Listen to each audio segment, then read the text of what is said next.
चलो, good morning everyone.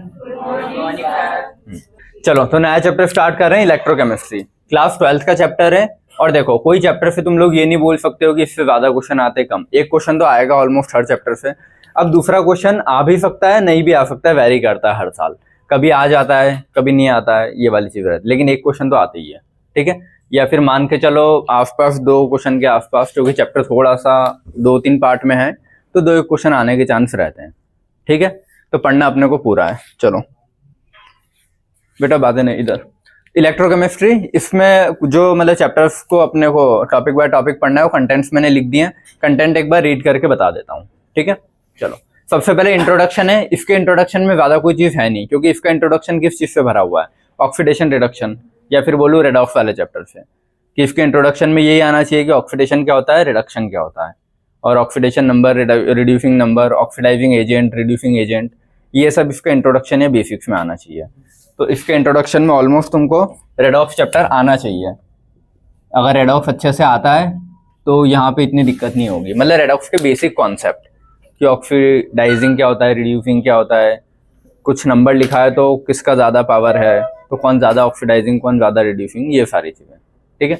तो इसके इंट्रोडक्शन में अलग से कुछ नहीं है। रेडॉक्स पढ़ा के आया था तो यहाँ पे कुछ रहेगा नहीं, क्लियर है। अगला आता है इलेक्ट्रोकेमिकल सीरीज। देखो, सबसे पहले अपन ये वाला टॉपिक जब बुक खोल के देखोगे ना, तो बुक में इलेक्ट्रोकेमिकल सीरीज बाद में दिया है, ठीक है। लेकिन अगर मैं चैप्टर तुम्हारे यहाँ से स्टार्ट करता गैल्वेनिक या वोल्टिक सेल से, तो जब तुम पढ़ोगे तो गैल्वेनिक या वोल्टिक सेल में क्या है, वही अपन बीकर बनाते 9th-10th में भी डायग्राम देखे होंगे। उसमें एक रॉड इधर डली है इस बीकर में एक रॉड इधर डली है। फिर बोलते हैं कि इसके आयन्स इधर आ रहे हैं, इसके आयन्स इधर ट्रांसफर हो रहे हैं। तो वहां पे फिर तुम क्वेश्चन अराइव करते हैं कि सर इसी के आयन्स इधर क्यों आ रहे हैं, इसके नहीं आ रहे हैं। तो वो जो रीजन मिलेंगे ना कि इसके ही क्यों आ रहे हैं, कॉपर की रॉड के जिंक के नहीं आ रहे, जिंक के आ रहे हैं, कॉपर के क्यों नहीं आ रहे हैं, ये वाले जो रीजन है, वो रीजन तुमको इलेक्ट्रोकेमिकल सीरीज से ही मिलेगा। तो या तो मैं ये पढ़ा के बोल दूं कि रीजन इलेक्ट्रोकेमिकल सीरीज जब पढ़ेंगे तब पता लग जाएगा एग्जैक्ट, या फिर पहले इलेक्ट्रोकेमिकल सीरीज पढ़ा देता हूँ, उसके बाद फिर अपन सारी चीजें पढ़ेंगे। तो कहीं भी अगर कोई एलिमेंट आता है तो तुमको पहले से पता रहेगा कि हाँ, ये इस एलिमेंट की पोजीशन ये है, तो ऑक्सीडाइज होगा कि रिड्यूस होगा, या सामने वालों को ऑक्सीडाइज करेगा कि रिड्यूस करेगा, तो रिएक्शन में वो मतलब किस चीज में पार्ट लेगा, क्लियर है। और इलेक्ट्रोकेमिकल सीरीज में पढ़ना क्या है, बहुत सारे कुछ एलिमेंट हैं जो गिने चुने काम आते हैं, उनको एक ऑर्डर में जमा रखा है, उनकी वैल्यूज के हिसाब से, रिड्यूसिंग या ऑक्सीडाइजिंग पोटेंशियल की वैल्यू के हिसाब से। तो वो अपन याद कर लेंगे। अगर एक बार ये याद है तो यहाँ पे मुझे पता रहेगा कि कॉपर, आयरन, जिंक ऊपर आ रहा है, नीचे आ रहा है, तो कौन किसको ऑक्सीडाइज कर सकता है, कौन किसको रिड्यूस कर सकता है। तो वो सारे एप्लीकेशन लगेंगे तुम्हारी इन सेल्स में। क्योंकि जब मैं गैल्वेनिक या वोल्टिक सेल पढ़ाऊंगा तो यहाँ पे वो बीकर बनाऊंगा कि कॉपर की रॉड डिप्ड है, जिंक की रॉड डिप्ड है, तो इसका ऑक्सीडेशन होगा, रिडक्शन होगा। तो वो यहाँ पे रीजंस इलेक्ट्रोकेमिकल सीरीज से आते हैं। और इलेक्ट्रोकेमिकल सीरीज में अपने को यही पढ़ना है कि इसकी ऑक्सीडाइजिंग पावर ज्यादा है, इसका एसआरपी नेगेटिव है तो क्या होगा, इसका एसओपी पॉजिटिव है तो क्या होगा। तो वो जो सारी चीजें हैं ना, एक बार ये आएगी तो ये सब चीजें तुमको थोड़ा कंपैरेटिव ऐसा लगेगा कि हाँ, रीजन मिल जाएंगे सारे, ठीक है। और इलेक्ट्रोकेमिकल सीरीज पूरी समझना किस चीज पे डिपेंडेंट है, अपने रेडॉक्स वाले चैप्टर पे। तुमको पता है फ्लोरीन ऑक्सीडाइजिंग एजेंट होता है कि सामने वालों को ऑक्सीडाइज करेगा। लिथियम मेटल है, रिड्यूसिंग एजेंट होगा कि सामने वालों को रिड्यूस को, बस इतना ही चाहिए, उससे तुम्हारी इलेक्ट्रोकेमिकल सीरीज का काम हो जाएगा, क्लियर है, ठीक है। इसके बाद 2 टाइप की सेल होती है। देखो, सेल को 2 पार्ट में बांटेंगे। एक सेल वो जो इलेक्ट्रिक को केमिकल में, एक है जो केमिकल को इलेक्ट्रिक में कन्वर्ट करे एनर्जी को, ठीक है। तो जो केमिकल को इलेक्ट्रिक वाली, ये वाली पहले पढ़ेंगे, फिर इलेक्ट्रिक को केमिकल वाली बाद में पढ़ते हैं, ठीक है। मतलब पहले ये और इसके पार्ट्स कंप्लीट करेंगे, फिर दूसरी वाली सेल और दूसरी सेल के पार्ट्स कंप्लीट करने हैं। तो कुल मिला के तुमको इस चैप्टर में क्या पढ़ना है, इंट्रोडक्शन में रेडॉक्स चाहिए तुमको, ठीक है। उसके बाद तुमको आएगा कि कुछ मेटल्स और कुछ नॉन मेटल्स को मिला के एक सीरीज बना रखी है, ठीक है। वो सीरीज याद हो जानी चाहिए कि ऊपर वाले या कोई 2 मेटल उठा लूं तो कौन किसको ऑक्सीडाइज करेगा, कौन किसको रिड्यूस करेगा, ये चीज वहां से पता लग जाएगी। उसके बाद सेल 2 टाइप की होती है। मतलब 2 टाइप की क्या, एक केमिकल को इलेक्ट्रिक में कन्वर्ट करने वाली एनर्जी को, और एक chemical to electric, electric to chemical, 2 type की सेल होगी, ठीक है। तो एक होती है अपनी गैल्वेनिक या वोल्टिक सेल, एक होती है इलेक्ट्रोलिटिक सेल। कहाँ लिखी है ये, इलेक्ट्रोलिटिक सेल, ठीक है। तो 2 ही टाइप की सेल है, एक गैल्वेनिक या वोल्टिक सेल, एक आएगा इलेक्ट्रोलिटिक सेल, ठीक है।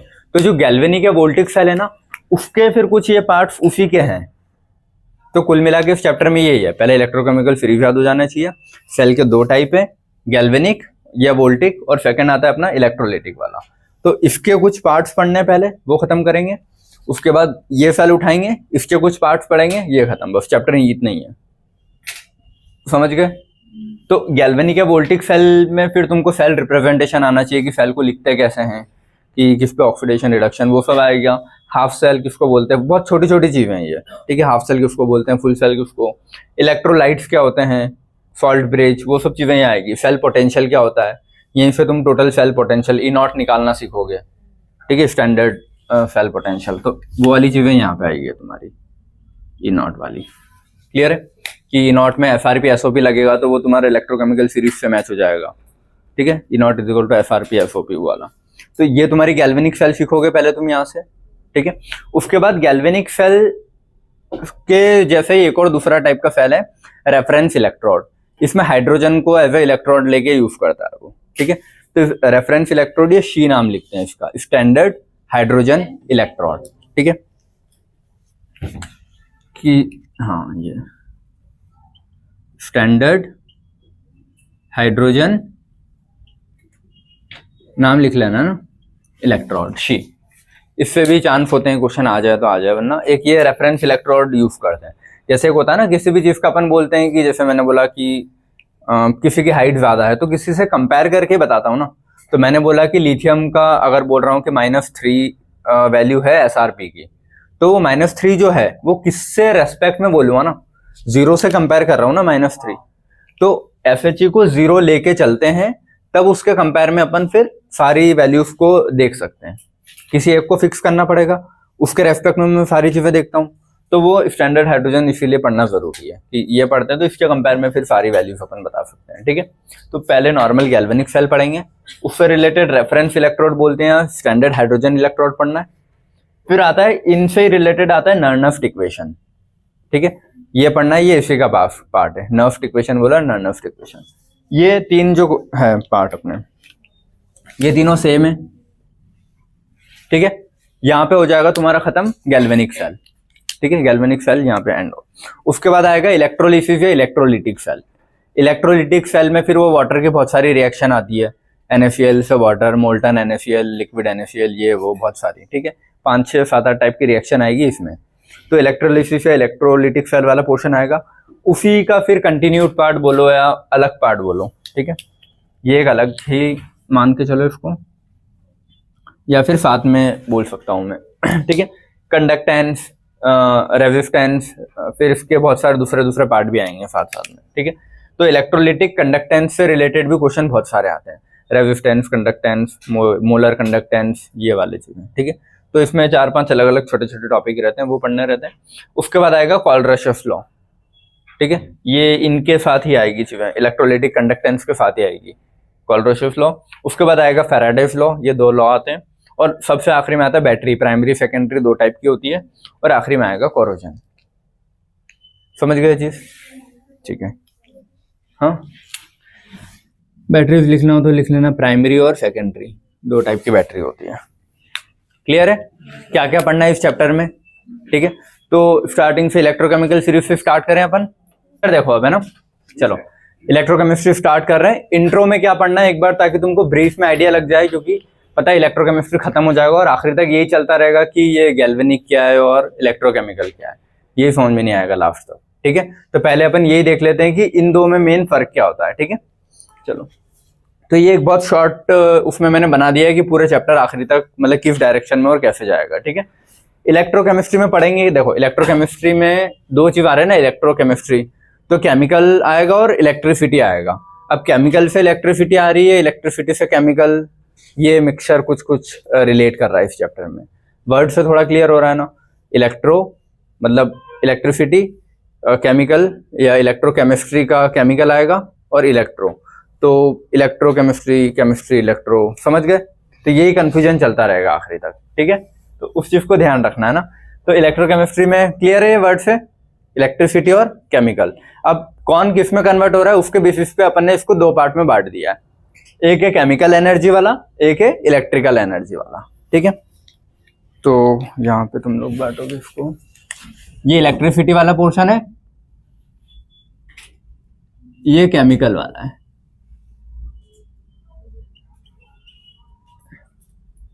ठीक है, तो जब भी केमिकल एनर्जी को इलेक्ट्रिकल एनर्जी में कन्वर्ट करते हैं, ठीक है, उसको बोलेंगे ये केमिकल, ये गैल्वेनिक सेल। गैल्वेनिक सेल की मदद से क्या करते हैं अपन, केमिकल एनर्जी को इलेक्ट्रिकल एनर्जी में कन्वर्ट करते हैं। ये चीज समझ में आई? ठीक है। और अपोजिट वाला इलेक्ट्रिकल को केमिकल में करेंगे तो क्या बोलते हैं, इलेक्ट्रोलिटिक सेल। तो ये दो चीजें तुमको पहले क्लियर होना चाहिए कि केमिकल एनर्जी को इलेक्ट्रिकल एनर्जी में कन्वर्ट करना मतलब गैल्वेनिक सेल यूज होगा, या वो सेल कौन सी होगी, गैल्वेनिक सेल। और इलेक्ट्रिकल से केमिकल एनर्जी में कन्वर्ट करना इलेक्ट्रोलिटिक सेल। पहले तो ये दो बहुत इंपॉर्टेंट है, क्लियर करना तुम लोगों को, वरना आखिरी में यहीं पे रह जाओगे कि इन दो में फर्क क्या होता है, गैल्वेनिक और इलेक्ट्रोलिटिक में। ठीक है, ये समझ में आया सभी को? या फिर देखो इसको ऐसे याद कर सकते हो तुम लोग, या फिर पता नहीं कैसे याद करोगे। गैल्वेनोमीटर होता है ना, गैल्वेनोमीटर करंट को मेजर करता है, एम्पियर है जो भी उसका, ठीक है, एग्जैक्ट देख लेना क्या है, बट करंट को मेजर करता है। ठीक है, तो गैल्वेनिक सेल जो बन रही है उसमें इलेक्ट्रिसिटी बन रही है, ऐसे याद रखना। और इलेक्ट्रिसिटी बन रही हो कैसे पता लगेगा मेरे को, गैल्वेनोमीटर में मेजर करके देखूंगा, इससे याद रख लेना। देखो कोई चीज हो रही है, अब मेरे को आंखों से तो नहीं दिख रहा ना कि इलेक्ट्रिसिटी बनी क्या हो रहा है, ठीक है, तो मैं क्या करूंगा, गैल्वेनोमीटर लगा के चेक करूंगा कि हाँ इसमें डिफ्लेक्शन हो रहा है कि नहीं। अगर डिफ्लेक्शन आ गया तो समझ जाऊंगा हाँ करंट बन गया। क्लियर है? मैंने कुछ केमिकल्स मिक्स किए, उनमें दो तार रखे, ऐसे देखो इसको, यार 12 बजे पड़ी है,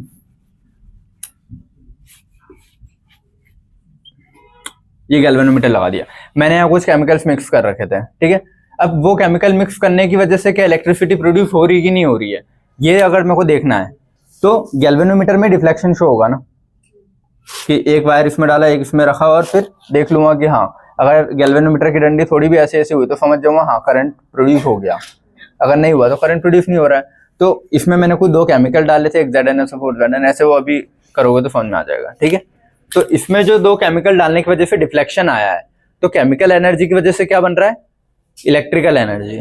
तो इलेक्ट्रिकल एनर्जी इसको क्या बोलेंगे, कौन सी सेल, गैल्वेनिक सेल। इस चीज से याद रख लेना, ठीक है, वरना आखिरी में यही कंफ्यूजन हो जाएगा कि दोनों में फर्क क्या है। गैल्वेनिक सेल या वोल्टिक सेल भी बोलते हैं, क्योंकि वोल्टेज मेजर करता है ना, इलेक्ट्रिक करंट का मतलब क्या होता है, वोल्टेज। तो गैल्वेनिक या वोल्टिक, गैल्वेनोमीटर वोल्टेज याद रह जाएगा उससे, गैल्वेनिक सेल वोल्टिक सेल। ठीक है, और उसी का एक एग्जांपल आएगा डैनियल सेल, तो वो सब सेम नाम है ना, गैल्वेनिक सेल, या इसको क्या बोलते हैं एक और, वोल्टिक सेल। गैल्वेनो से करंट, करंट से पोटेंशियल डिफरेंस, तो सेम ही है, तो ये दो नाम सेम है। और इसी का एक एग्जांपल आता है डैनियल सेल, जो अपन अपने सिलेबस में पढ़ेंगे, डैनियल सेल, इसका एक एग्जांपल है। क्लियर है क्या बोल रहा हूं मैं, गैल्वेनिक या वोल्टिक सेल, उसका एग्जांपल डैनियल सेल। ये काम क्या करता है, केमिकल एनर्जी को काम में करता है इलेक्ट्रिकल एनर्जी। जैसे अपने सेल होते हैं ना बैटरी के, वो पेंसिल सेल ले लो या सिलेंडर वाले ले लो, कोई से भी, ठीक है, तो ये सेल कर क्या रहे हैं, अरे कोई भी चीज को चला रहे हैं ना, जैसे मैंने रिमोट में सेल डाला, रिमोट बिना उसके चल नहीं रहा था, और वो सेल को अपन फोड़ के देखते तो उसके अंदर कुछ केमिकल से दिखते हैं, एक रॉड डली दिखती है, उसके आसपास कुछ भरा हुआ होता है अलग सा कुछ भी, समझ गया ना, ब्लैक कलर का सब्सटेंस, या अलग अलग सेल में कुछ अलग अलग सब्सटेंस भरा हुआ होगा, तो कुछ केमिकल्स भरे, और वो रॉड भी किसी मेटल की बनी होगी ना, किसी चीज की बनी होगी, तो कोई उन्होंने दो चीज अलग से मिक्स कर रखी है, एक रॉड डाली, उसके आसपास कुछ केमिकल लपेट दिया और उसको लोहे में लपेट के दे दिया, और बोला ये लो केमिकल, ये केमिकल इलेक्ट्रिसिटी प्रोड्यूस करेगा। समझ गए?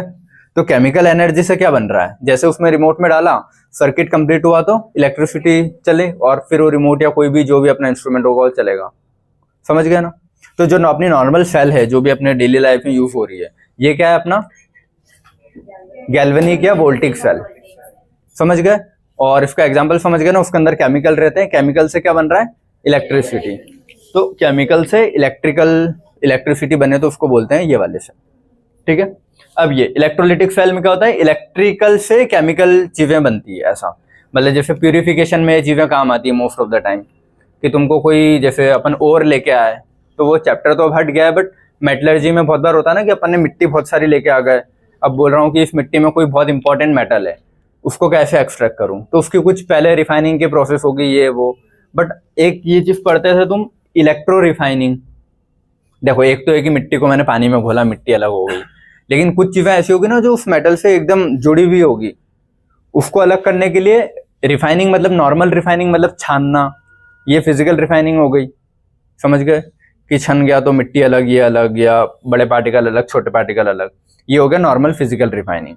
इलेक्ट्रो रिफाइनिंग मतलब इलेक्ट्रिसिटी की मदद से उनको अलग करना। मैं इलेक्ट्रिसिटी दूंगा तब जाके कुछ मेटल होगा जो अलग हो जाएगा, या कुछ सब्सटेंस होगा जो अलग और दूसरा सब्सटेंस अलग निकल जाएगा। तो इलेक्ट्रिसिटी की मदद से अगर मैं कोई दो चीजों को सेपरेट कर रहा हूं तो उसको क्या बोलूंगा, electro refining. Refining word clear है ना इंग्लिश का, कि रिफाइनिंग मतलब चीजों को सेपरेट करना। तो इलेक्ट्रिसिटी की मदद से सेपरेट करना है इस इलेक्ट्रो रिफाइनिंग। तो इलेक्ट्रिसिटी की मदद ले रहा हूं ना मैं, तो इलेक्ट्रिसिटी यूज हो रही है, और कोई दो चीज को सेपरेट कर रहा हूं तो मैं कोई मेटल या तो सेपरेट कर रहा हूं या कोई केमिकल सेपरेट कर रहा हूं, समझ गए। तो इलेक्ट्रिसिटी की मदद से केमिकल प्रोड्यूस करना या केमिकल एनर्जी प्रोड्यूस करना, समझ गए। तो इलेक्ट्रिकल से केमिकल, केमिकल से इलेक्ट्रिकल, और इलेक्ट्रिकल से केमिकल। उसका सबसे बेस्ट एग्जांपल इलेक्ट्रो रिफाइनिंग से समझ में आ जाएगा तुमको।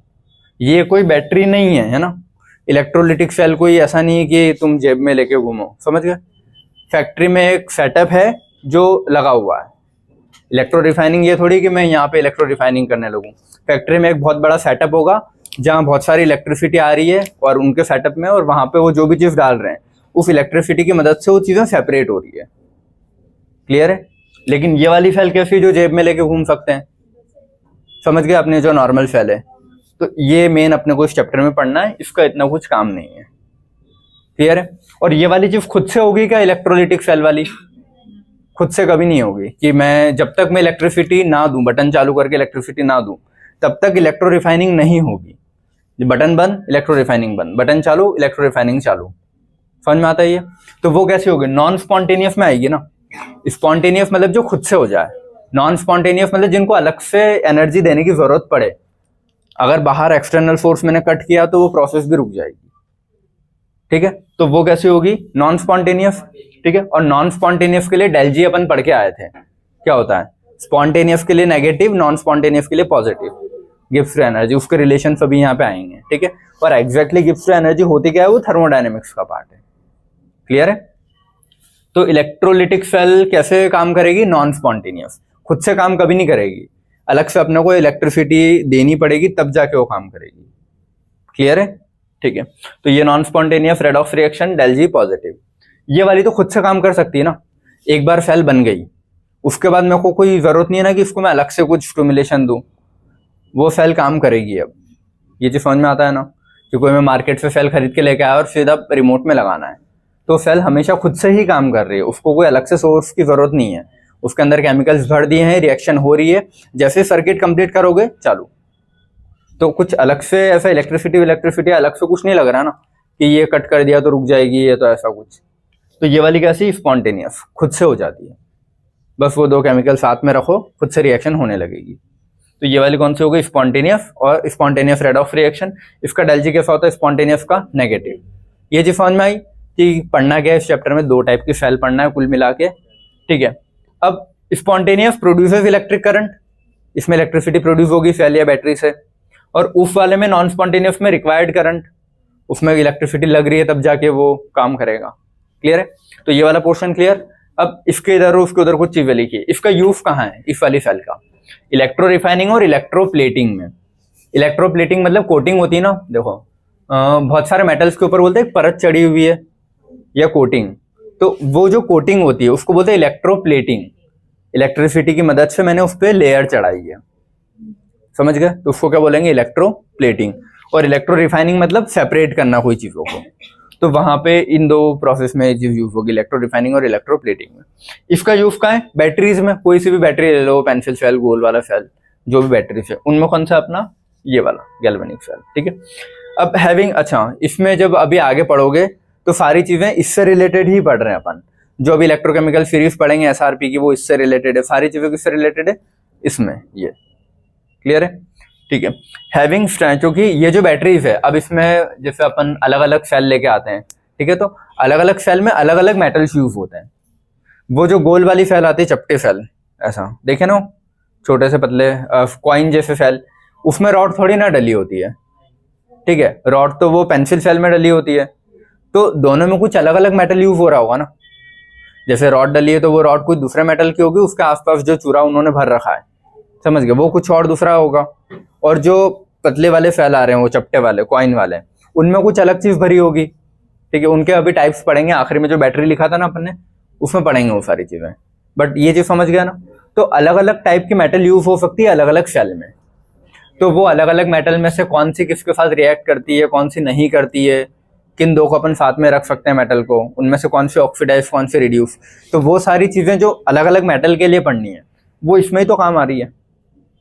इसमें तो बस इलेक्ट्रिसिटी देना है, तो उसमें ये वाला मेटल का रोल नहीं है ना। वाटर में इलेक्ट्रिसिटी दूंगा तो वाटर सेपरेट हो जाएगा, NaCl में इलेक्ट्रिसिटी दूंगा तो NaCl सेपरेट, ये काम कर रहा है वो बस।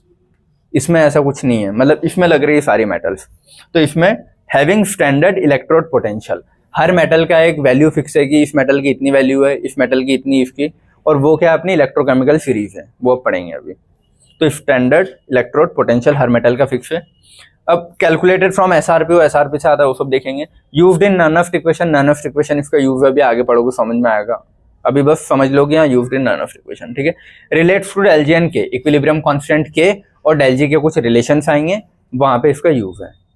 ये इतना क्लियर है कि पढ़ना क्या है चैप्टर में, दो टाइप की सेल पढ़नी है, एक ये वाली टाइप की, एक वो वाली टाइप की।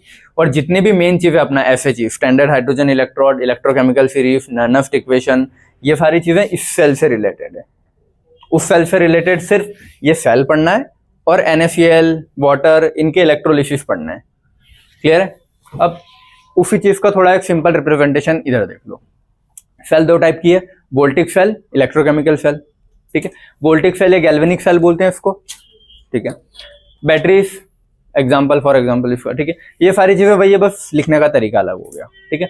डेल जी लेस देन 0 या फिर नेगेटिव, स्पॉन्टेनियस के लिए खुद से लेस देन 0 लिखा है, मतलब क्या है, नेगेटिव है, ठीक है। और फीजेबल मतलब खुद से हो जाती है वो, नॉन फीजेबल मतलब खुद से जो नहीं हो रही है, ठीक है। और इसका एक एग्जांपल ये वाला, ये जो सेल देखते हो ना तुम, पड़ा हुआ है कि जिंक में जिंक की रॉड, जिंक सल्फेट में जिंक की रॉड डाली, कॉपर सल्फेट में कॉपर की रॉड डाली, फिर उनको कनेक्ट किया, और सॉल्ट ब्रिज वाला जो डायग्राम पढ़ते थे, वो इसका एग्जाम्पल है कि जिंक और कॉपर को साथ में रखा तो क्या रिएक्शन होगी, ठीक है। तो कौन किसको ऑक्सीडाइज करेगा, कौन किसको रिड्यूस करता है, तो इससे जो रिएक्शन हो रही है, ये कहीं का एग्जांपल है, वोल्टिक सेल का, क्योंकि ये दो केमिकल्स हैं, ठीक है। ये दो केमिकल्स की वजह से इलेक्ट्रिसिटी बन रही है। इलेक्ट्रिसिटी क्यों बन रही है, क्योंकि इलेक्ट्रॉन का ट्रांसफर हो रहा है, तो उसकी वजह से इलेक्ट्रिसिटी बनेगी। तो ये किसका एग्जांपल है, अपना जो अपन पढ़ते हैं जिंक, कॉपर, कॉपर सल्फेट, वो वोल्टिक सेल का एग्जांपल है, ठीक है। और ये जो इलेक्ट्रोकेमिकल सेल है उसमें डेल जी मोर देन 0 मतलब पॉजिटिव, मोर देन 0 डेल जी जब भी होता है पॉजिटिव, तो वो कौन में आ जाती, नॉन स्पॉन्टेनियस में, या फिर उसको बोलते हैं नॉन फिजिबल रिएक्शन, खुद से नहीं हो रही है, उस रिएक्शन को तुमको करवाना पड़ेगा।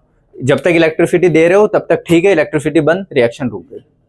और इसमें कौन सी रिएक्शन आएगी, जैसे पानी है, पानी का बीकर मैंने लिया, पानी में मेरे को करंट देना है, पानी H+ OH- में टूटने लगेगा। नॉर्मली पानी नहीं टूटा हुआ होता है, वाटर H2O के फॉर्म में बॉन्ड बना के रखता है, हाइड्रोजन बॉन्ड, क्लियर है। लेकिन जब जैसे मैं इलेक्ट्रिसिटी दूंगा, H+ अलग, OH- अलग। अच्छा ये चीज पता है ना, पानी है, पानी H2O होता है, मैंने बीकर में पानी भरा तो H2O आपस में बॉन्ड बना रखे हैं। जैसे ही मैंने उसमें करंट के दो तार डाले, वो H2O टूट के H+ OH- अलग अलग होने लगते हैं, समझ गए।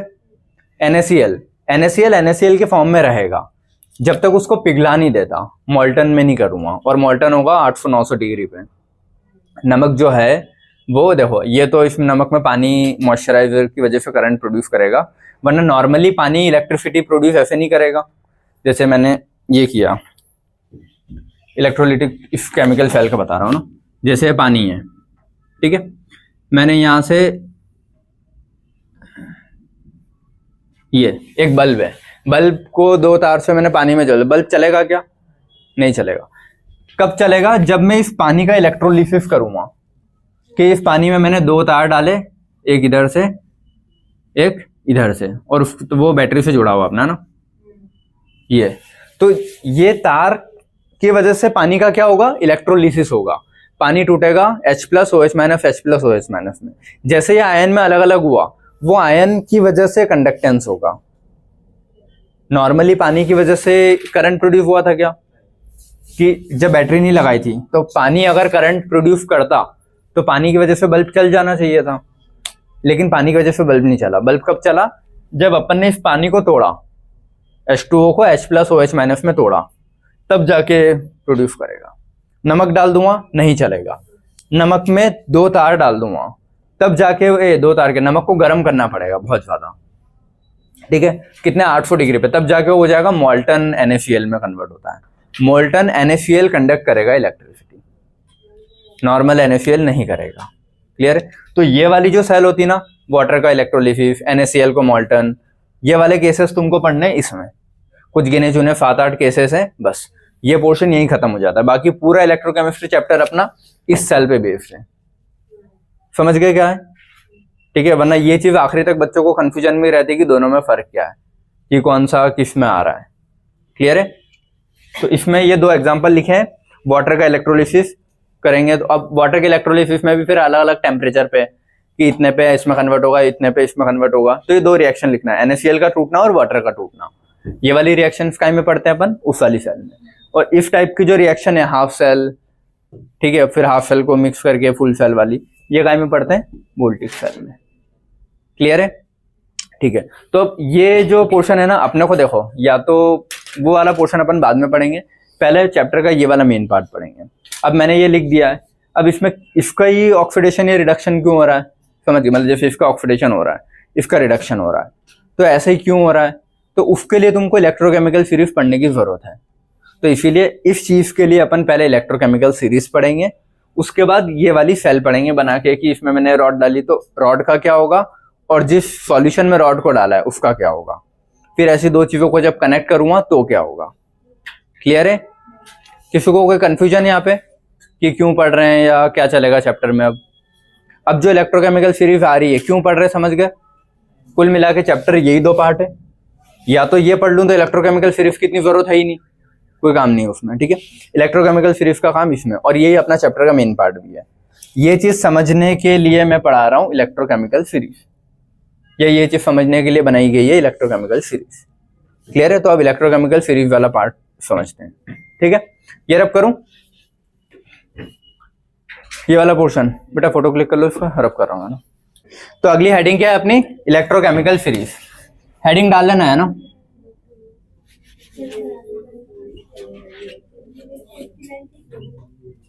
Electrochemical series. ठीक है, सारे इधर देखो, इलेक्ट्रोकेमिकल सीरीज है क्या, कुल मिला के कुछ मेटल्स का अरेंजमेंट है। जैसे पीरियोडिसिटी है ना, सारे के सारे मेटल्स का उनकी प्रॉपर्टीज के हिसाब से अरेंजमेंट, कि इधर से इधर जाएंगे तो 5 डिक्रीज, इधर से इधर 5 इंक्रीज, जो बाकी जो boiling point, melting point, ionisation potential. Clear है? तो जैसे पीरियोडिसिटी मेटल्स का अरेंजमेंट है, वैसे ही इनऑर्गेनिक के लिए वो पढ़ते हैं। फिजिकल केमिस्ट्री में, इलेक्ट्रोकेमिस्ट्री में मेटल्स के अरेंजमेंट, मेटल्स का जो अरेंजमेंट है उसको बोला है अपन ने इलेक्ट्रोकेमिकल सीरीज। तो कुल मिला के है क्या है भाई, अरेंजमेंट ऑफ मेटल्स ही है। किसके हिसाब से? ठीक है, अकॉर्डिंग टू देयर, देखो हाँ, अब मेटल्स को अरेंज कर दिया है मैंने। अब यहाँ पे अपन सेल की बात कर रहे हैं ना, तो सेल में ऑक्सीडेशन हो रहा है, रिडक्शन हो रहा है, तो उनकी कुछ वैल्यूज दी गई है, FRP SOP, मतलब स्टैंडर्ड रिडक्शन पोटेंशियल वाली वैल्यूज, कि या तो रिड्यूस होने वाली वैल्यू या ऑक्सीडाइज होने वाली। अब वो तुम किसी भी मैनर में लो, कोई दिक्कत नहीं उसको। ठीक है, अभी देखते हो है क्या एग्जैक्टली, बट किस बेसिस पे अरेंज की गई है, कि वो ऑक्सीडाइज हो सकते हैं या फिर रिड्यूस हो सकते हैं। समझ गए? अकॉर्डिंग टू देयर ऑक्सीडाइजिंग और रिड्यूसिंग पावर।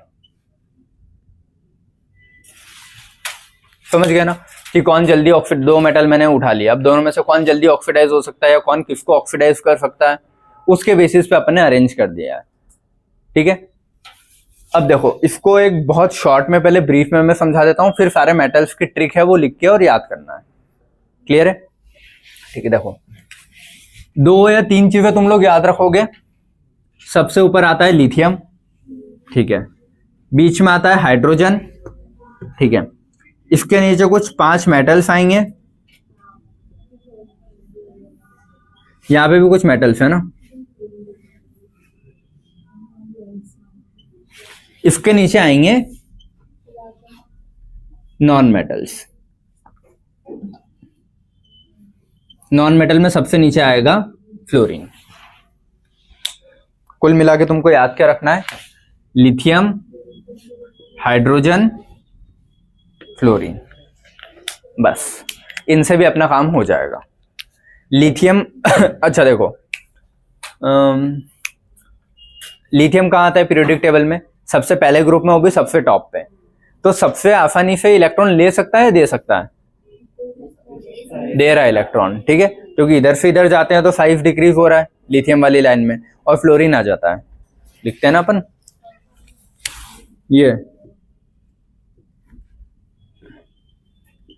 ये लाइबेबैक्नॉफनी वाला। तो फ्लोरीन इधर से इधर साइज छोटा हो गया, और लिथियम का साइज कंपैरेटिव से बहुत बड़ा है, ठीक है। और लिथियम क्या है, मेटल है, फ्लोरीन क्या है, नॉन मेटल है। लिथियम मेटल है मुझे पता है, फ्लोरीन क्या है, नॉन मेटल। नॉन मेटल क्या करते हैं, इलेक्ट्रॉन एक्सेप्ट करते हैं, देते हैं, ये इलेक्ट्रॉन एक्सेप्ट करते हैं। मेटल क्या करते हैं, इलेक्ट्रॉन डोनेट करेंगे, ठीक है। तो लिथियम इलेक्ट्रॉन डोनेट ही करेगा, लिथियम कभी भी इलेक्ट्रॉन एक्सेप्ट नहीं करेगा, ठीक है। और फ्लोरीन क्या करेगा, हमेशा इलेक्ट्रॉन एक्सेप्ट करेगा, फ्लोरीन इलेक्ट्रॉन डोनेट नहीं करेगा। इतना क्लियर है सभी को, ठीक है। अब फ्लोरीन अगर इलेक्ट्रॉन एक्सेप्ट कर रहा है, ठीक है, सारे इधर देख लो बेटा, फ्लोरीन अगर इलेक्ट्रॉन को एक्सेप्ट कर रहा है तो फ्लोरीन ऑक्सीडाइजिंग एजेंट होगा या रिड्यूसिंग एजेंट। देखो अगर इलेक्ट्रॉन एक्सेप्ट कर रहा है तो कहीं से तो इलेक्ट्रॉन निकलवाया होगा, तो सामने वाले का ऑक्सीडाइज किया तो क्या है, ऑक्सीडाइजिंग एजेंट, ऑक्सीडाइजिंग है ना, ठीक है। और हाँ, तो फ्लोरीन मैंने यहीं पे लिख ही देता हूँ, इलेक्ट्रॉन एक्सेप्ट कर रहा है, इसका मतलब क्या है, ऑक्सीडाइजिंग एजेंट है। समझ में आ रहा है ना। और यही बेस तुम्हारे इलेक्ट्रोकेमिस्ट्री की ये सीरीज याद करवाएगा। लिथियम क्या कर रहा है, इलेक्ट्रॉन को डोनेट कर रहा है, Li प्लस बनता है, F माइनस बनता है, F प्लस नहीं होता कभी और Li माइनस नहीं होता। समझ गया ना, ये चीज देखी भी नहीं होगी तुम लोगों ने, Li प्लस ही देखा होगा, Li माइनस नहीं देखा होगा कभी, ठीक है। फ्लोरीन माइनस देखा होगा, फ्लोरीन प्लस कभी नहीं देखा होगा। और अपन रेडॉक्स में पढ़ के आए हैं, F हमेशा माइनस में ही होगा। फर्स्ट सीरीज के मेटल हमेशा +1 में ही होंगे, सेकेंड सीरीज के मेटल हमेशा +2 में ही होते हैं, तो ये +1 में ही रहेगा, कोई और ऑप्शन नहीं इसके पास। फ्लोरीन हमेशा माइनस में रहता है, कोई ऑप्शन नहीं है, क्लियर है, अनटिल अनलेस F2 में 0 जाता है, बाकी कहीं वो ये नहीं है, ठीक है। चलो, तो इलेक्ट्रॉन अगर डोनेट कर रहा है, तो इलेक्ट्रॉन डोनेट कर रहा है तो कोई कैच करेगा ना सामने वाला, इलेक्ट्रॉन जो भी कैच कर रहा है वो क्या हो गया, रिड्यूस, और ये खुद क्या हो गया, ऑक्सीडाइज। तो सामने वाले के हिसाब से एजेंट का नाम लिखते हैं, तो ये क्या होगा, रिड्यूसिंग एजेंट। इतना याद रहेगा कि ये, ठीक है।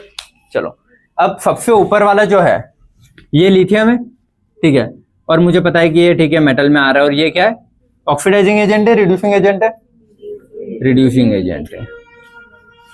फ्लोरीन नॉन मेटल है, और ये क्या है, ऑक्सीडाइजिंग एजेंट। समझ में आया इतना, ये बेसिक याद हो गया, ठीक है। अब इससे तुम एक नई चीज याद रखोगे कि एसआरपी की जो वैल्यू है सबसे ऊपर नेगेटिव है, मोर नेगेटिव एसआरपी सबसे ऊपर है, -3 वाला, उससे फिर कम कम होते होते 0 एसआरपी इसका होता है। ये एक चीज याद रख लो ताकि तुमको अभी काम आएगा। देखो इसका एसआरपी 0 होता है, हाइड्रोजन का एसआरपी 0 होता है, और हाइड्रोजन के रेस्पेक्ट में ही पूरी टेबल बनाई है। मैं अगर बोल रहा हूँ लिथियम का -3 है, राउंड फिगर में लिया है मैंने -3, एग्जैक्ट जो भी है, ठीक है। तो मैं बोल रहा हूँ अगर लिथियम का -3, तो किसी से कंपेयर करके बोला है ना। अगर मैं 5 बोल रहा हूँ तो 5 किसको कंपेयर करते हुए बोलता हूँ, 1 या 0 के रेस्पेक्ट में। ये चीज समझते हो ना, डिजिट्स को कंपेयर करना आपस में, कि कोई कुछ भी नहीं था, वहां से शुरू करूं तो 5। अगर मैं 1 को, या फिर ये तुम लोग ऐसी शक्लें बना के बैठे हो, कंपेयर वाली चीज समझ में आती है ना, ठीक है, तो अगर इसको 0 बोलूँ तो उसके रेस्पेक्ट में 3 है। देखो अगर ये 0 है तो ये 3 बोल रहा हूं, अगर ये 5 होता तो इसको कितना बोलूं गैप के हिसाब से 8। ये चीज समझ में आ गई क्या बोल रहा हूं मैं, कि कंपेयर करके बोलते हैं अपन। तो इसको स्टैंडर्ड अपन ले लेते हैं 0 हाइड्रोजन का एसआरपी क्या लेते हैं स्टैंडर्ड 0। तो इसकी वैल्यू अगर 0 ले रहा हूं तो उसके कंपेयर में मैं बाकी सबकी वैल्यू अरेंज कर सकता हूं। और सबसे मोस्ट नेगेटिव एसआरपी जो जाता है वो है एसआरपी मोस्ट नेगेटिव लिथियम का जाता है। ठीक है, मोस्ट नेगेटिव मतलब -3 के आसपास ले लो राउंड फिगर में, एग्जैक्ट वैल्यू को तुमको याद नहीं करना है, समझ गए चीज। तो -3 से 0 आएगा, कम होते होते ऐसे मैं देखो -3 से 0 मतलब बढ़ रहा है, ये चीज याद रखना। -3 इधर है 0 इधर है तो बढ़ ही रहा है ना, तो एसआरपी की value increases down the series, याद रखना एसआरपी की वैल्यू इंक्रीज हो रही है ना, -3 0 अब पॉजिटिव में चलने लग जाएगी, फिर 0 पॉइंट कुछ फिर 1 2 ऐसे, समझ गए। तो इस पे एसआरपी क्या होगा फ्लोरीन के लिए पॉजिटिव है, बोलूं मोस्ट पॉजिटिव सबसे ज्यादा, समझ गए चीज। तो -3 0 पॉजिटिव, तो एसआरपी की वैल्यू डाउन द सीरीज क्या होती है इंक्रीज होती है, ये वर्ड्स को ध्यान रखना। एसआरपी की वैल्यू डाउन द सीरीज क्या होती है इंक्रीज। और एसआरपी और एसओपी जो हैं ये आपस में एकदम उल्टे हैं, पहले तो ये समझ लो होते क्या है। अच्छा देखो डाउन द सीरीज अगर बोलूं तो एसआरपी इंक्रीजेस, समझ गए। अगर एसओपी की बात करूं तो जस्ट उल्टा होता है, याद रखोगे, समझ गए। जैसे एक एग्जांपल लेते हैं अपन, अगर मैं बोल रहा हूं एसआरपी है -1.5 तो इसका एसओपी कितना होगा +1.5। वैल्यू मैग्नीट्यूड में एग्जैक्ट सेम रहती है, बस शिफ्ट हो जाती है। अगर मेरे को कोई भी एसआरपी को एसओपी में कन्वर्ट करना है तो सिर्फ और सिर्फ क्या करना है सिंबल चेंज करना है, समझ गए। तो एसआरपी एसओपी ऑलमोस्ट सेम होते हैं, बस सिंबल डिफरेंट होता है, अपोजिट होता है मतलब। तो SRP is equal to -SOP, ये समझ में आता है। एसआरपी एसओपी के एकदम अपोजिट होता है। अगर किसी का एसआरपी 5 है तो उसका एसओपी -5, समझ गए। तो ये वैल्यूज याद रहेगी अभी, ठीक है। देखो लिथियम का एसआरपी मतलब स्टैंडर्ड रिडक्शन पोटेंशियल। अब यहां पे मैं कुछ चीज लिख रहा हूं, ब्लू पे लिख देता हूं, ठीक है। एसआरपी इसका मतलब होता है स्टैंडर्ड मतलब एक फिक्स वैल्यू असाइन कर दी गई है, समझ गया ना। स्टैंडर्ड वर्ड इसलिए लिया है कि उसकी वैल्यू मैंने मान ली है, इसको 0 अगर लेता हूं तो उसकी वैल्यू इतनी आएगी, क्लियर है। तो वो एक फिक्स है, इसलिए उसको क्या बोलते हैं स्टैंडर्ड रिडक्शन पोटेंशियल। एसओपी को क्या बोलते हैं standard oxidation potential, oxidation potential. FRP होता है स्टैंडर्ड रिडक्शन पोटेंशियल, एसओपी होता है स्टैंडर्ड ऑक्सीडाइजिंग पोटेंशियल, क्लियर है।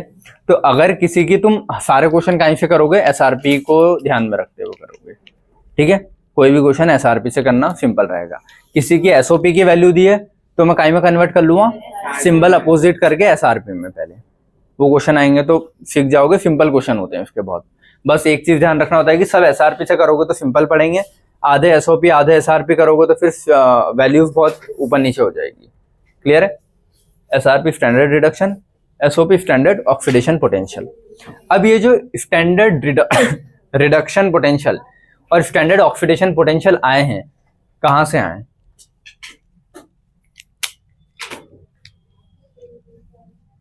कहां से, कहीं ना कहीं से तुम लोग को भी समझ में आ रहा है ना। देखो जब देखो ये सीरीज, बेटा इधर बातें नहीं करो, ठीक है।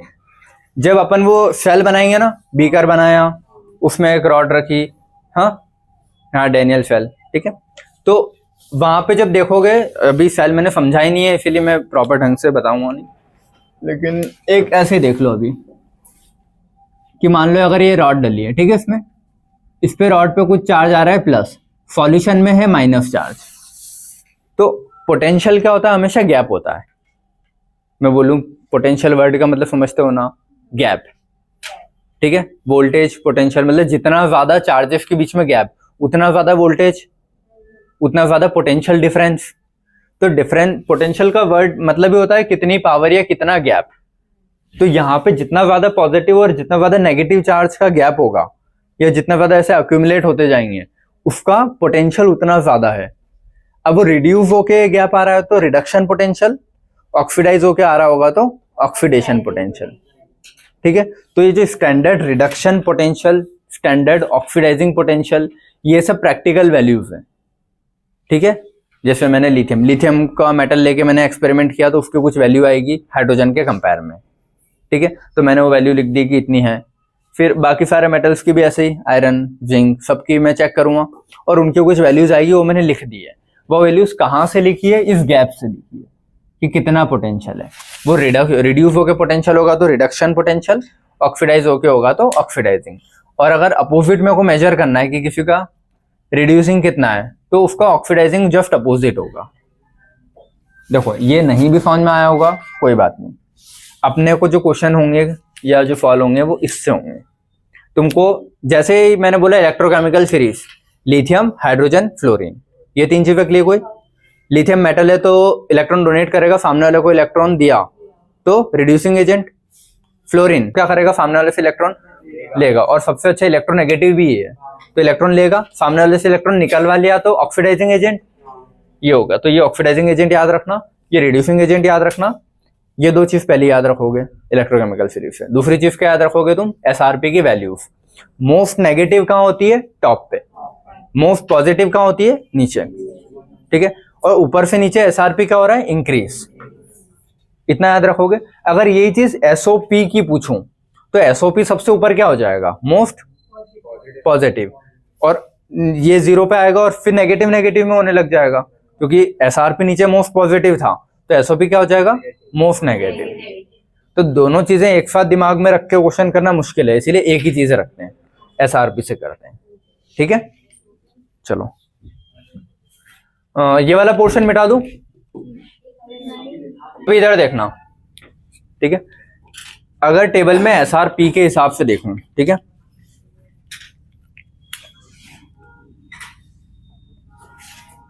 एसआरपी के हिसाब से अगर मैं चीजें देख रहा हूं, ठीक है, तो मोस्ट नेगेटिव,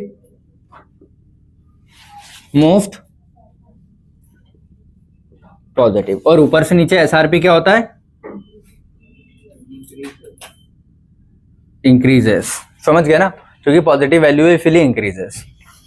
यही सेम चीज अगर मैं एसओपी के लिए देखूं तो ये क्या हो जाएगा, अपोजिट होता है ना सिंबल में, तो मोस्ट पॉजिटिव, और ये क्या हो जाएगा, मोस्ट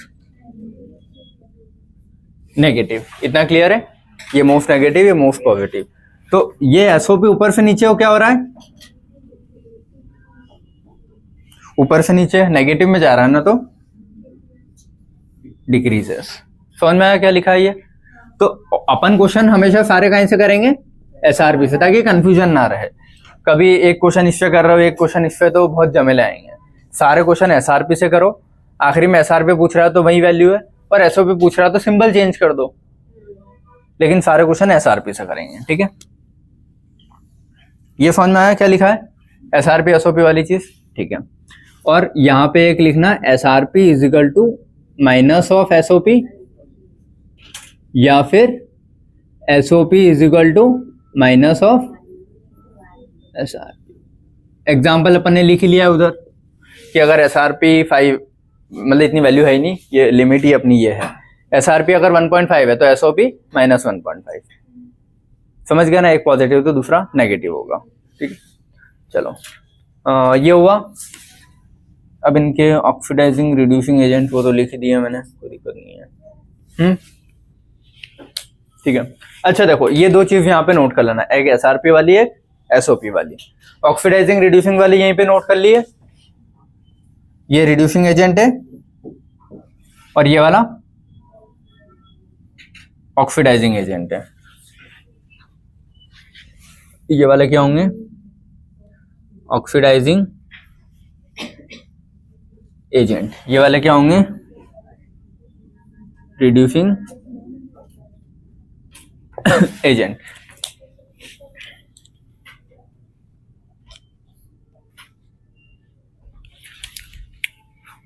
लिखा है इतना? ये वाली चीज नोट डाउन कर लो, तीनों मार्जिन जल्दी फटाफट, क्योंकि मेरे को और भी चीजें लिखवानी है ना। चलो अब नेक्स्ट चीज जो इसमें समझने वाली है ना, वो सुनो। ये वाला है, देखो या तो क्वेश्चन ऐसा आता है कि मोस्ट, वो अभी क्वेश्चन समझोगे तो समझ में आ जाएगा क्या है, ठीक है। अब ये पूछता है कि कौन किसको ऑक्सीडाइज कर सकता है, कौन किसको रिड्यूस कर सकता है। तो इसको समझने के लिए सबसे मैं टॉप और सबसे लास्ट वाला एलिमेंट उठा लूं तो मुझे सबसे अच्छे से याद रहता है, ठीक है। सबसे टॉप पे एलिमेंट कौन सा है? लिथियम। सबसे लास्ट में कौन है? फ्लोरीन। ऑर्डर यही है मेरा, ठीक है। बेटा सोना नहीं है, हाँ पानी पी लो। चलो ये ऑर्डर है। अब देखो बेटा सारे इधर देख लो, इनके बीच में बहुत सारे मेटल आ रहे हैं। मान लो आयरन भी आ रहा है, जिंक भी आ रहा है, बहुत सारे मेटल आ रहे हैं, ठीक है। जितने यहाँ पे भी कुछ मेटल्स आ रहे हैं, तो मैं रैंडमली कोई भी दो चीजों को उठा रहा हूँ। हो सकता है मैंने यहाँ से आयरन और कोई दूसरा सोडियम उठा लिया, ठीक है। तो ऑर्डर वाइज उठाना है और वो ऑर्डर या तो याद होगा या फिर SRP SOP की वैल्यू देके रखेगा, ठीक है। तो मैंने कोई दो मेटल उठा लूंगा तो मैं पूछूंगा, उनमें से क्वेश्चन ये आता है कि कौन किसको ऑक्सीडाइज करता है, कौन किसको रिड्यूस करता है।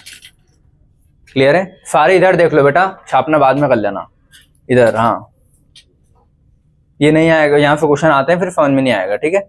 बाद में लिखना सभी पीछे वालों इधर। तो मैं बीच में से कोई भी दो एलिमेंट उठा सकता हूं। मैंने यहाँ से आयरन सोडियम ये उठा लिया, या आयरन कॉपर तो यहाँ आ जाएगा। कोई भी दो मेटल उठा लिए, बस ऑर्डर के हिसाब से उठाए, और उनमें से वो पूछता है कि कौन किसको ऑक्सीडाइज करेगा या कौन किसको रिड्यूस करेगा। या फिर मान लो चलो दो टाइप के क्वेश्चन आते हैं जिसमें से एग्जैक्ट नाम से बहुत कम देता है, हमेशा वैल्यू देके देता है, ठीक है। क्वेश्चन में तुमको समझाता हूँ। देखो ऐसा होगा, या तो क्वेश्चन ऐसा होगा कि मैंने बोला है सोडियम एंड आयरन में से मैंने कुछ दो SRP की वैल्यू दे दी है। एक SRP की वैल्यू है -2.5, एक SRP की वैल्यू है, या फिर चलो एक SOP की वैल्यू है -1.3, ठीक है। अब वो पूछेगा कि कौन किसको ऑक्सीडाइज कर सकता है, कौन किसको रिड्यूस कर सकता है। तो मैंने क्या बोला, सारी वैल्यूज को सबसे पहले SRP में कन्वर्ट करना, क्योंकि अपन ने क्या पढ़ा है, सबसे ऊपर मोस्ट नेगेटिव SRP, सबसे नीचे मोस्ट पॉजिटिव। तो SOP दिया है तो इसका SRP कितना होगा? +1.3। समझ गए क्या कन्वर्ट किया है अपन ने? ठीक है। तो अब मुझे दोनों की क्या वैल्यू मिल गई? SRP की। अब मेरे को नहीं पता कि कौन सा मेटल कहाँ है, कैसे है, ठीक है। उसने दो SRP की वैल्यू दे दी है।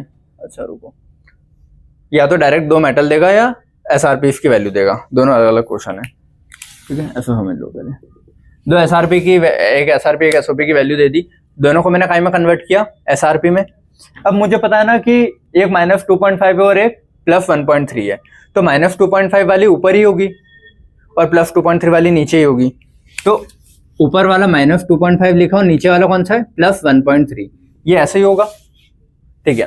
तो या तो SRP या SOP की वैल्यू देके बोलेगा तो मैं SRP के हिसाब से इनको जमा लूंगा। अब मुझे पता है, हो सकता है ये A मेटल होता, ये B होता, तो ये कौन है मेरा? A, और ये कौन है? B। अब वो पूछता है कि A B को ऑक्सीडाइज करेगा या B A को करेगा, ऐसा क्वेश्चन पूछता है, ठीक है। या फिर डायरेक्ट मेटल देके पूछ लेगा। डायरेक्ट मेटल वाले क्वेश्चन नहीं आते हैं, हमेशा SRP SOP की वैल्यू से ही क्वेश्चन देके करता है, ठीक है। या फिर डायरेक्ट उसने दे दिया आयरन और सोडियम, तो फिर तुमको सीरीज याद होनी चाहिए जो भी लिखवाऊंगा, कि आयरन कहाँ आता है, ऊपर आ रहा है, नीचे आ रहा है, या सोडियम कहाँ आ रहा है उसके कंपेयर में। हो सकता है अगर सोडियम ऊपर आ रहा है, आयरन नीचे आ रहा है, तो मुझे पता ही लग गया कि सोडियम ऊपर है, आयरन नीचे है, तो सोडियम का SRP ज्यादा नेगेटिव होगा आयरन से। क्लियर है? तो डायरेक्ट मेटल देके कम पूछता है क्वेश्चन, हमेशा क्वेश्चन कैसे पूछता है वो? दो वैल्यू देके, दो वैल्यू या तो SRP की देगा या SOP की देगा। अपन दोनों SOP दिए तो भी SRP में कन्वर्ट कर लो, दोनों SRP दिए तो कोई दिक्कत नहीं है, एक एसओपी एक एसआरपी दिए तो एसओपी वाली को एसआरपी में कर लो। कैसे करते हैं, सिर्फ सिंबल चेंज करना रहता है। क्लियर है। अब जैसे इसने ए और बी दे दिया, अब मुझे बताना है कि ए बी को ऑक्सीडाइज करेगा या बी ए को करेगा या ए बी को रिड्यूस या बी ए को रिड्यूस। तो उसके लिए अपन याद कैसे करते हैं, देखो अपन ने तीन ही एलिमेंट मेन याद किए हैं, लिथियम, हाइड्रोजन और फ्लोरीन। हाइड्रोजन का तो जीरो हटा दो, सबसे टॉप और सबसे बॉटम का मेरे को याद है लिथियम और फ्लोरीन। तो मुझे पता है ना लिथियम और फ्लोरीन में, देखो लिथियम फ्लोरीन का क्या करेगा और फ्लोरीन लिथियम का क्या करेगा। फ्लोरीन ऑक्सीडाइजिंग एजेंट है बहुत अच्छा, तो श्योर है ना कि फ्लोरीन सामने वाले से इलेक्ट्रॉन निकलवाते ही है, तो फ्लोरीन लिथियम को क्या करेगा, ऑक्सीडाइज। लिथियम अपना इलेक्ट्रॉन देता ही है, तो वो फ्लोरीन को रिड्यूस ही करेगा। ठीक है, और फ्लोरीन तो खुद भी इलेक्ट्रॉन लेना ही चाहता है ना इलेक्ट्रोनेगेटिविटी की वजह से, तो ये नीचे वाले को क्या करेगा, रिड्यूस। तो इस पर्टिकुलर एग्जाम्पल से याद कर लेना। क्या याद करोगे कि नीचे वाला मेटल ऊपर वाले को ऑक्सीडाइज ही करता है, ऊपर वाला मेटल नीचे वाले को रिड्यूस ही करता है। और ये चीज कैसे पता लगी मैंने तो इससे अभी समझा दिया। वो ऐसे क्वेश्चन देगा कि दो एसआरपी की वैल्यू दे दी ऐसी और पूछेगा अब ए बी को ऑक्सीडाइज करता है कि बी ए को। तो मुझे पता है ना बी नीचे आता है ए ऊपर है, तो मैं समझ लूंगा नीचे फ्लोरीन से जैसे नीचे बोला मैं फ्लोरीन को दिमाग में ले आऊंगा, फिर वैल्यू कुछ भी हो। ठीक है, तो मुझे पता है नीचे वाला फ्लोरीन है, तो फ्लोरीन सामने वालों को ऑक्सीडाइज ही करेगा, तो बी ए को ऑक्सीडाइज करता है। ऑप्शन ये आएंगे, B oxidises A oxidises B can oxidise A and जो भी कुछ और, या फिर A reduces B reduces A, both and B both and C, ऐसे ऑप्शन आते हैं। तो यहाँ पे सही पॉइंट क्या होगा, इस वाले केस में बी ऑक्सीडाइजेज ए, समझ में आता है, ए रिड्यूसेस बी। क्लियर है, समझ में आ गया कैसे क्वेश्चन आएंगे। अभी ऐसे बहुत सारे क्वेश्चन करवाऊंगा तो तुम समझ जाओगे, बहुत सिंपल क्वेश्चन होते हैं ये। क्लियर है। या फिर सेम ऐसे ही एक दूसरा क्वेश्चन ले लो कि एक पी एलिमेंट दिया है, उसकी एसओपी की वैल्यू दी है 0.3, एक क्यू एलिमेंट दिया है, उसकी एसओपी की वैल्यू दी है 1.5। अब बताओ कौन किसको ऑक्सीडाइज या कौन किसको रिड्यूस करता है। चार ऑप्शन ऐसे ही आते हैं, तो मेरे को क्या करना है, एसओपी से कंफ्यूजन होगा वापस से, तो दोनों को एसआरपी में, दोनों की एसआरपी क्या होगी, इसकी हो जाएगी -0.3, इसकी हो जाएगी -1.5, और दोनों में से जो ज्यादा माइनस होता है वो ऊपर लिखा जाता है। तो मुझे पता है कि क्यू ऊपर लिखूंगा क्योंकि -1.5 है, समझ गया ना, और पी नीचे लिखूंगा क्योंकि -0.3 है। ये समझ में आया सभी को, क्योंकि मोर नेगेटिव वैल्यू ऊपर लिखी जाती है, सबसे नेगेटिव। तो ये अब मैंने लिख लिया, तो मुझे पता है ना नीचे फ्लोरीन सबसे नीचे वाला होता है। अब भले ये कोई दूसरे मेटल हो, लेकिन मैं अपने याद रखने के लिए, क्योंकि दो मेटल को आपस में तुम नहीं कंपेयर कर पाओगे। अगर मैं इसकी जगह आयरन और सोडियम लिख के देता तो तुम कंफ्यूजन हो जाते कि यार कौन किसको ऑक्सीडाइज रिड्यूस। लेकिन अपन ने क्या किया, सबसे ऊपर वाला ऊपर रख लिया, सबसे नीचे वाला नीचे रख दिया, ताकि इससे याद हो जाएगा। क्लियर है। तो मुझे पता है कि नीचे कौन होता है, जो मतलब मोर नेगेटिव ऊपर है और लेफ्ट नेगेटिव नीचे, और नीचे फ्लोरीन आता है। तो फ्लोरीन हमेशा सामने वाले को ऑक्सीडाइज करता है ना, तो इसमें क्या हो जाएगा, पी ऑक्सीडाइजेस क्यू और क्यू रिड्यूसेस पी। समझ में आ गया कैसे करोगे। इसके बहुत सारे क्वेश्चन आते हैं, सब सिंपल होते हैं। ठीक है, बहुत सिंपल क्वेश्चन होते हैं, बस यहाँ फंस जाते हैं अपन कि या तो मेटल ही याद नहीं होते हैं या फिर कौन किसको ऑक्सीडाइज रिड्यूस, यहीं कंफ्यूज हो जाते हैं। कोई बात नहीं। अनुराग पर्दे खोल दे, बैठे रहो ऐसे कैसे, ठीक है, गुड, धन्यवाद, बैठ जाओ। चलो ये समझ में आया ना सभी को क्या करना है। ठीक है, तो एक चीज तो तुमको याद हुई, ये इसको रिड्यूस, ये इसको ऑक्सीडाइज। सेकेंड क्वेश्चन यहाँ से जो आता है वो ये आता है कि कौन किसको रिप्लेस करता है। ठीक है, ये भी क्वेश्चन है। तो ऊपर वाला में देखो, कभी भी कोई ऑर्डर बनाते हैं तो सबसे जो टॉप पावर वाला कोई इंसान होगा वो ऊपर बैठेगा, फिर उसके नीचे ऑर्डर हायर की ऐसे बनती है ना, राजा ऊपर, उससे नीचे फिर सेनापति, फिर ऐसे ऐसे ऐसे करके। ठीक है, तो या फिर सबसे मोस्ट पावरफुल आदमी ऊपर बैठेगा, उससे कम पावर वाला सेक्रेटरी, ये वो ऐसे ऐसे करके, फिर वर्कर सबसे इधर। ठीक है, तो सबसे ऊपर वाला सबसे नीचे में किसी को भी हटा सकता है, लेकिन नीचे वाले ऊपर वाले को नहीं हटा पाएंगे, यही होता है। तो ऊपर वाले नीचे वाले को रिप्लेस कर सकते हैं, लेकिन नीचे वाले ऊपर वाले को रिप्लेस नहीं करेंगे। ये रेडॉक्स में एक क्वेश्चन तुमको बताया था वो चम्मच वाला, याद है कि अगर कोई मेटल है उसकी उस मेटल की चम्मच कोई सॉल्यूशन में डाल रहा हूँ, तो मैं देख रहा हूँ सॉल्यूशन के आयन इस मेटल को हटा पाएंगे कि नहीं, वो कैसे पता लगेगा, मैं कोई सीरीज से पता लगेगा। समझ गए? तो यहाँ से एक क्वेश्चन ये भी आता है कि अगर ये दो सॉल्यूशन आपस में है तो इनमें से कौन किसको रिप्लेस करता है, ये इसकी जगह ले लेगा सल्फेट की, या समझ गए, वो भी रिएक्शन आएगी ना तो समझ में आ जाएगा। बट यहाँ पे लिख लेना रिड्यूसेस तो ठीक है। सेकंड एक और क्या लिखना है तुमको, इसमें और इसमें ऊपर वाला नीचे वाले को क्या करता है, रिप्लेस करता है। ठीक है, तो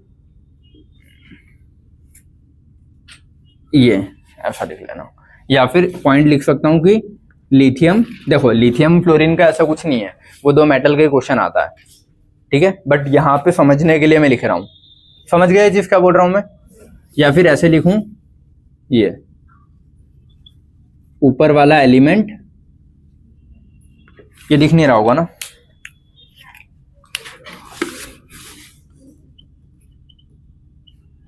ऊपर वाला एलिमेंट नीचे वाले एलिमेंट को रिप्लेस कर सकता है सॉल्यूशन में, है ना। लेकिन नीचे वाला एलिमेंट ऊपर वाले एलिमेंट को रिप्लेस नहीं कर पाएगा। ये दो पॉइंट मोस्ट इंपॉर्टेंट है, यही क्वेश्चन आते हैं तुम्हारे फाइनल, तुम्हारे ये इलेक्ट्रोकेमिकल सीरीज वाले पोर्शन से ये क्वेश्चन आते हैं। एक तो इस टाइप के, क्लियर है। एक पूछता है कौन किसको रिड्यूस ऑक्सीडाइज, ये वाला क्वेश्चन हो गया।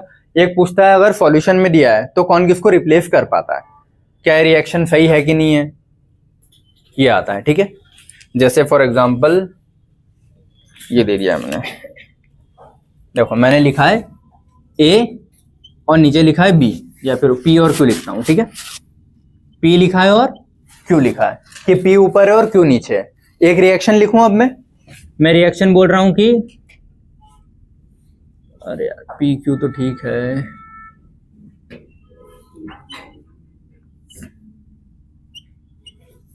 ये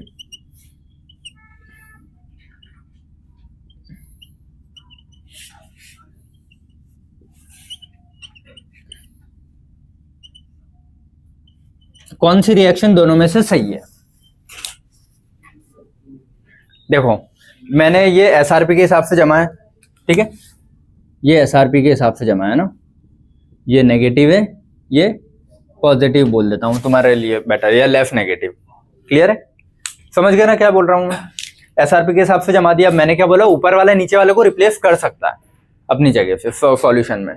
तो अगर सॉल्यूशन इस चीज का है तो P इसको रिप्लेस कर सकता है क्या, ये चेक करना है, या फिर Q इसको रिप्लेस करेगा क्या।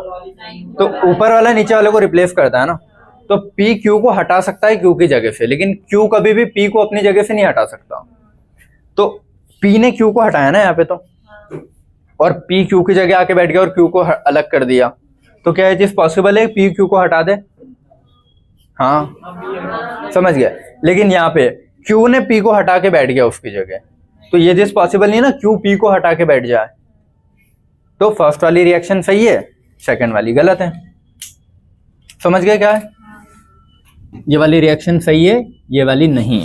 क्यों, क्योंकि ये इसको रिप्लेस कर सकता है, ये इसको रिप्लेस नहीं कर सकता।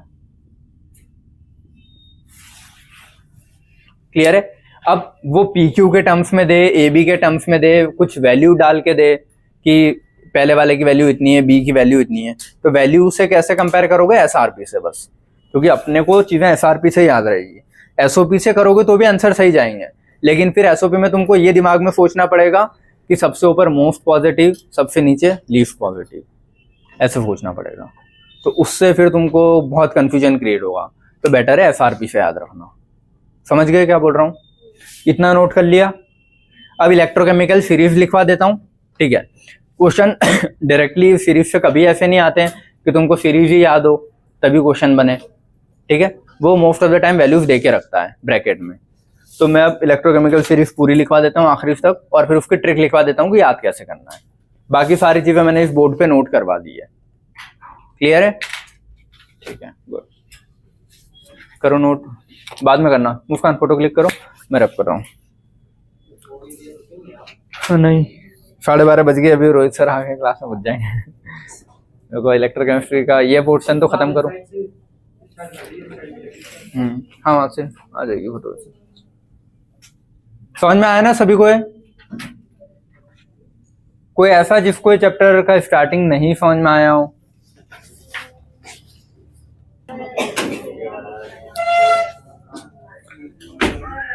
क्या मेटल, नॉन मेटल, गैसेस? हाँ ये मेटल के लिखोगे ये, हाँ ये लिखना है। नहीं नहीं, ये इस पूरे के नीचे कंपाइल में हो, हर कोई भी दो मेटल के लिए अप्लाइड है वो चीज। ये चीज चलो लिखवा दिए, ये भी ठीक है, रहना दो उसको तो। चलो सब इधर ध्यान देना बेटा, आप सारे इधर, ठीक है। देखो अब इलेक्ट्रोकेमिकल सीरीज पूरी रटनी नहीं है, पहले ही बता देता हूं। याद हो जाए ठीक, नहीं याद हो कोई बात नहीं, क्योंकि डायरेक्ट कभी भी मेटल दे के क्वेश्चन नहीं पूछता कि दो रैंडम मेटल उठा के दे दिए और पूछ रहा है कौन किसको ऑक्सीडाइज कौन किसको रिड्यूस। चैप्टर का सेंस ही एसआरपी एसओपी है, तो वो हमेशा मेटल के एसआरपी एसओपी की वैल्यूज देगा। अगर वो ये भी दे रहा है ना कि आयरन और सोडियम, तो आयरन सोडियम के साथ हमेशा उसकी एसआरपी की वैल्यू लिख के देगा कि आयरन की एसआरपी इतनी है, सोडियम की एसआरपी इतनी है। ठीक है, ये चीज समझ में आए? हाँ, तो आयरन और सोडियम के एसआरपी की वैल्यूज लिख के देगा। तो एसआरपी से मुझे पता लग जाएगा ना कौन ऊपर लिखूंगा कौन से नीचे लिखूंगा। जिसकी मोर नेगेटिव हो उसको ऊपर लिख देना, जिसके लेफ्ट नेगेटिव उसको नीचे लिख देना। और कभी ये चीज कॉन्ट्राडिक्ट में जाती है कि तुमने जो ट्रिक याद की है और जो उसने एसआरपी की वैल्यू दी है उससे उल्टा आ रहा है और इससे गलत आ रहा है। ठीक है, तो जो क्वेश्चन में एसआरपी की वैल्यू दी है क्वेश्चन उसी से होगा। समझ गए? क्वेश्चन में अगर उसने नीचे वाले की एसआरपी की वैल्यू मोर नेगेटिव दी है और ऊपर की लेफ्ट नेगेटिव दी है, तो तुम लेफ्ट मोर नेगेटिव वाले को ऊपर रख देना, लेफ्ट नेगेटिव वाले को नीचे रखना। जो क्वेश्चन बोल रहा होगा वैसे अपने को सॉल्व करना है। क्वेश्चन में जो भी मोर नेगेटिव होगा उसको ऊपर लिखोगे, लेफ्ट नेगेटिव को नीचे लिखोगे। उसके हिसाब से अपन ने जो रूल्स बनाए कौन किसको ऑक्सीडाइज, रिड्यूस, ये वो, एनोड कैथोड, ये सब चीजें भी पढ़ेंगे। क्लियर है? चलो, तो ये ट्रिक मैं एक बार बोल के बता देता हूँ तुम लोगों को, ठीक है, ताकि क्लियर हो जाए। बाकी याद हो तो ठीक, नहीं हो तो कोई बात नहीं। ठीक है, बस सबसे पहली चीज क्या याद रखनी है, लिथियम सबसे पहले आता है, उसकी वैल्यू याद हो जाए तो ठीक है ना। राउंड फिगर में 3 याद रख लेना कि -3 के आसपास होती है। -3.07 एसआरपी होता है इसका। ठीक है, फ्लोरीन का होता है +2.87, +2.83 के राउंड फिगर में ही है ना, तो इसको -3 इसको +3 याद रह जाएगा ना बेटा। बातें नहीं, ब्रेक लेना है तो बाहर। वो -3 याद रह जाएगा राउंड फिगर में, इसको राउंड फिगर में +3 याद रख लेना। तो -3 से +3 के बीच में सारी रेंजेस कवर्ड है। और ये एसआरपी की लिखी है, एसओपी लिखूंगा तो जस्ट उल्टे सिंबल कर दूंगा। ठीक है, अब ये पढ़ के देख लेते हैं। ले के बाहर सर का नाम, lithium, potassium, barium, strontium, calcium और सोडियम नाम तक। ठीक है, ये मांगे अली महान, जानकर फेंके सीढ़ी कोई नीचे। ये magnesium, aluminium, manganese, zinc, chromium, iron, cadmium, cobalt, निकल। देखो यार, रैंडमली कोई भी मैं तुमको ऐसे 10-20 मेटल दे दूं और बोलूं याद कर लो, नहीं रट पाते हैं। तो ट्रिक से याद हो जाए, ठीक है, नहीं हो कोई बात नहीं, चलेगा ना। सुनो प्रभात है कौन आई, वो कौन आई को फिर Cu कॉपर अच्छा याद रहता है तो कौन आई। ठीक है, कौन आई होगी ये। ठीक है, यहां तक। सिल्वर और मरकरी याद ही रखोगे, सॉरी हाँ सिल्वर मरकरी, गोल्ड है, सिल्वर मरकरी याद रख लेना, उसको कोई ट्रिक नहीं है। बाहर पंडित और कलावती सोना लाई फ्री में। क्लियर है? यहां पे अब देखो, लिथियम से लेके हाइड्रोजन तक तो सारी मेटल है।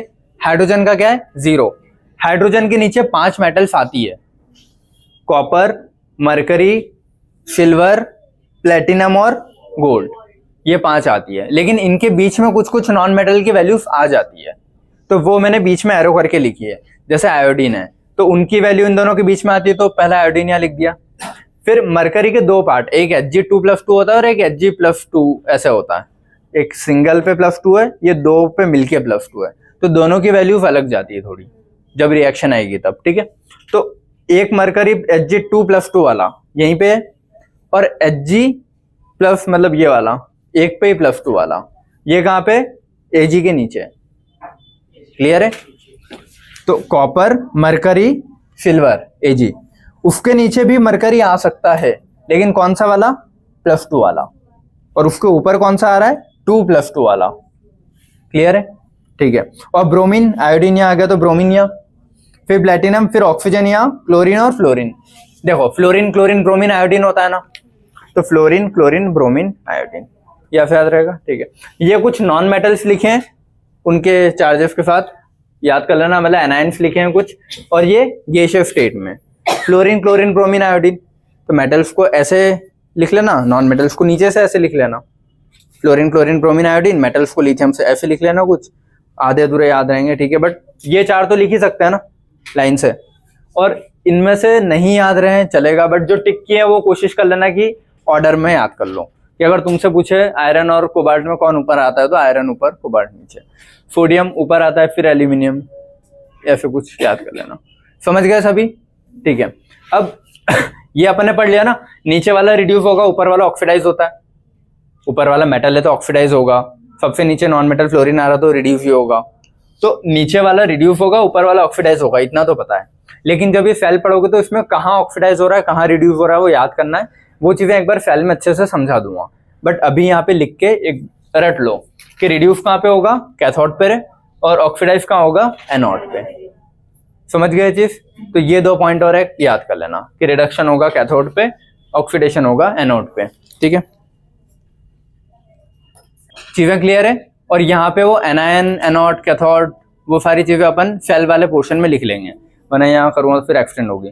और कल मुझे इसके कुछ पॉइंट्स लिखवाने हैं ऐसा इलेक्ट्रोकेमिकल सीरीज के, ठीक है। वो पॉइंट्स लिख के इलेक्ट्रोकेमिकल सीरीज खत्म करके और अपन गैल्वेनिक सेल स्टार्ट करेंगे।